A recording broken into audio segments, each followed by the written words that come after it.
There are people in this world who will look at a real child who is just trying to exist in the world, the only way he knows how, and decide that child is a problem to be solved. My neighbor was one of those people, and she picked the wrong kid.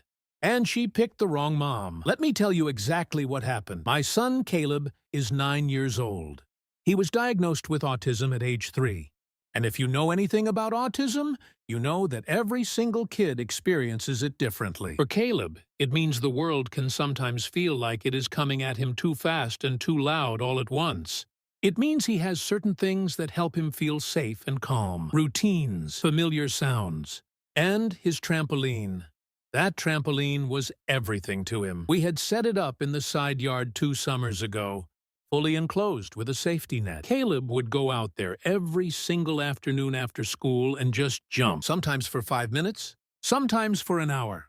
It was the one thing that could take him from overwhelmed and shut down to calm and present. His occupational therapist had actually recommended it as part of his sensory routine. It was not a luxury for him. It was part of how he got through his days. Our neighbor Patricia had lived next door for about 4 years before any of this started. We were never close, but we were always civil. A wave here and there. Small talk over the fence maybe twice a year. Nothing that ever felt tense or uncomfortable. That changed the summer Caleb turned 9. I do not know what shifted for her. Maybe she was having a hard time.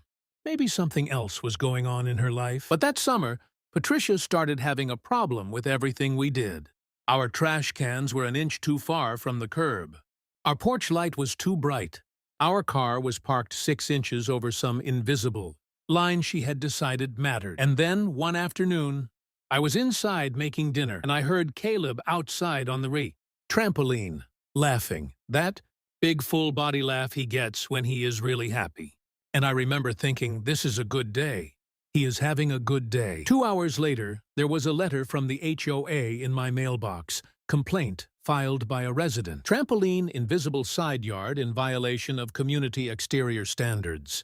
Structure must be removed within 30 days. I stood at the mailbox and read it twice. Then I looked over at Patricia's house. She was standing at her front window, and when she saw me look up, she just turned and walked away. She had not knocked on my door. She had not said a word to me. She had gone straight to the HOA and filed a formal complaint against my autistic son's sensory equipment. I went inside and I sat down and I cried for about 10 minutes because this was not just about a trampoline. It was about someone looking at my child and deciding he was an inconvenience. Then I dried my face and I got to work. First thing I did was pull out the HOA rule book and find the exact section they were citing. The rule said no recreational equipment in side yards visible from the street. Okay, I walked out front and looked. You could not see the trampoline from the street. There was a row of hedges along the side of our property that completely blocked the view. The only way you could see the trampoline was if you were standing in Patricia's yard looking directly over the fence. So the complaint was not even valid on its face. I wrote a detailed response to the board. I included photographs taken from the street showing that the trampoline was not visible. I included a letter from Caleb's occupational therapist explaining the medical and developmental necessity of the equipment. I included documentation of his autism diagnosis. I asked the board to please review the complaint carefully before taking any action. The board responded 10 days later. They ruled against me. Trampoline had to go. No explanation. No acknowledgement of the medical documentation. No response at all to the photographs showing the trampoline was not visible from any public area. Just a removal order. I was angry, but I was also starting to notice something. Because in writing back and forth with the HOA, I had started paying attention to how they handled things. And something felt off. So I did what I had done with every other hard thing in my life as a mom. I started researching. I found out that under the Fair Housing Act, homeowners with disabled family members have the right to request reasonable accommodations from HOA rules.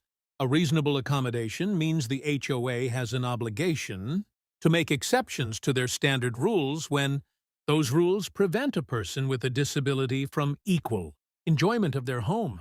Caleb's trampoline was a reasonable accommodation, documented by a medical professional. And the HOA had never once mentioned this right to me.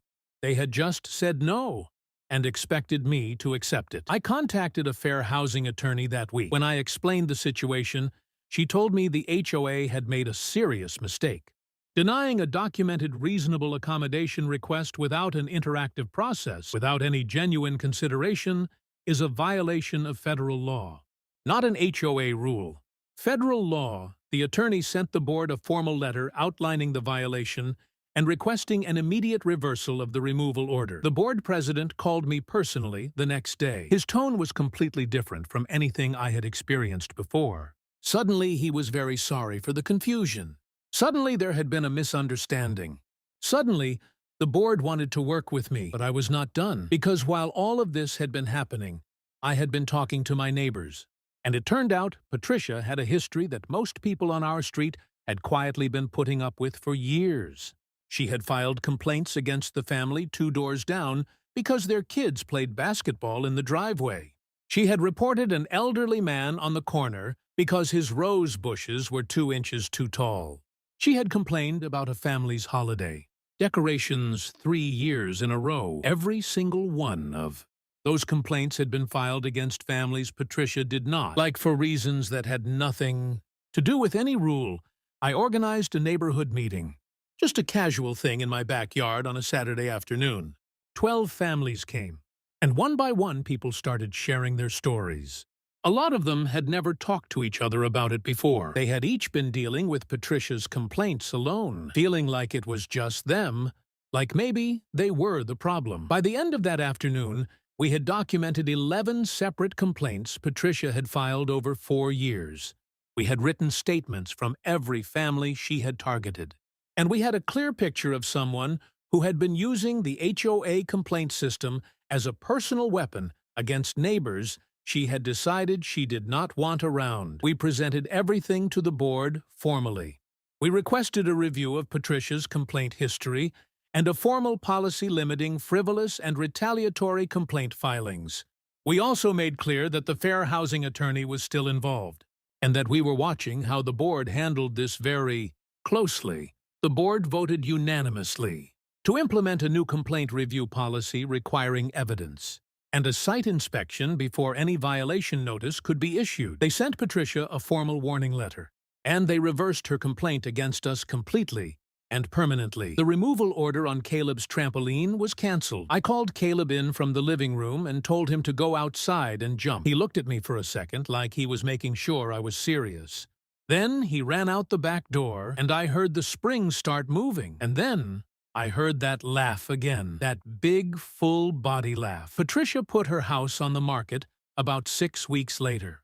She was gone before the end of the summer. I do not know where she went, and I will be honest with you, I did not spend a single minute thinking about it. What I do think about is the moment I almost just let it go. Those first few days after the removal order, when I was exhausted and stressed, and part of me wondered if it was worth the fight. If maybe I should just move the trampoline to the backyard and not deal with any of it. I am so glad I did not do that, because the families on my street, who had been quietly dealing with Patricia's complaints for years, deserved someone to finally say enough. And my son deserved a mom who did not teach him that people with power can take things from you and you just have to accept it. He jumps on that trampoline every single afternoon still. Part of his routine, part of how he gets through his days, and nobody is going to touch it. If someone in your neighborhood is using the HOA complaint system to target people, document everything. Talk to your neighbors. You will almost always find out you are not the only one. And if your family has any kind of disability-related need, look up your fair housing rights tonight before you do anything else, because the rules protect you more than you know. You just have to know they exist.